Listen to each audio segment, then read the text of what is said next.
200 years ago, the New York Academy of Sciences was founded right here.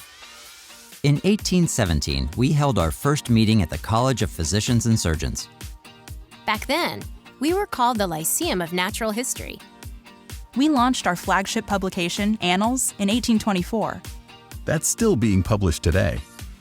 Our members included leaders and thinkers like Thomas Jefferson and James Madison. And Alexander von Humboldt, the founding father of environmentalism. Our mission was to bring together the smartest scientific minds to make a positive impact on the world.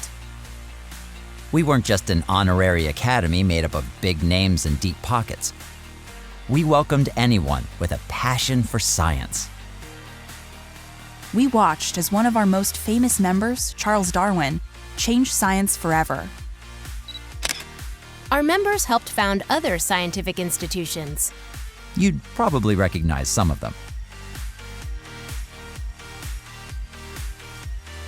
Of course, we moved beyond natural history into chemistry, Engineering. and technology. We welcomed our first female member, Erminie A. Smith, along with other groundbreakers like Lord Kelvin, Alexander Graham Bell, Louis Pasteur, and Nikola Tesla.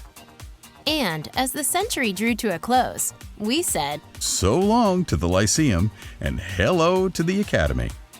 Then we rang in the new year. We explored the world. Conducting the first comprehensive scientific survey of the island of Puerto Rico. Meanwhile, even more members joined our ranks. People like Charles Pfizer, John A. Roebling, Simon Guggenheim, and Niels Bohr. We elevated women in science and elected our first female executive director, EUNICE Minor, who served for 32 years and grew our membership more than 50-fold. We convened the world's first major conference on antibiotics. We even published the first use of the term psychedelic. Far out. Our members Margaret Mead and Gregory Bateson traveled the world, expanding scientific knowledge. Louis Leakey helped demonstrate that humans first evolved in Africa. We held the Man in Space Conference, as scientists raced to put a man on the moon. Our member, physicist Rosalind Yalow, traveled to Stockholm to accept the Nobel Prize. More than 100 others have made the same journey. We continued working to elevate women in all scientific fields. We held the Successful Women in the Sciences Conference in 1972, established the Women in Science Committee, And finally elected our first female president in 1977, Charlotte Friend. We fought for the human rights of scientists all over the world. We welcomed Russian physicist ANDREI Sakharov during his first visit to the U.S. We held the world's first major conference on AIDS, not to mention the first major global conferences on SARS and H1N1.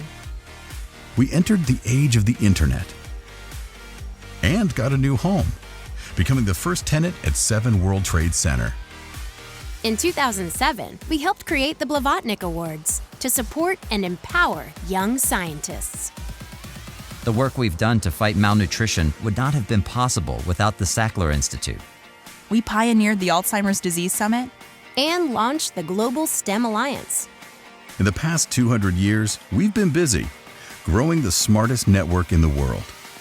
So in the next 200 years and beyond, we'll be ready to face any challenge that comes our way together.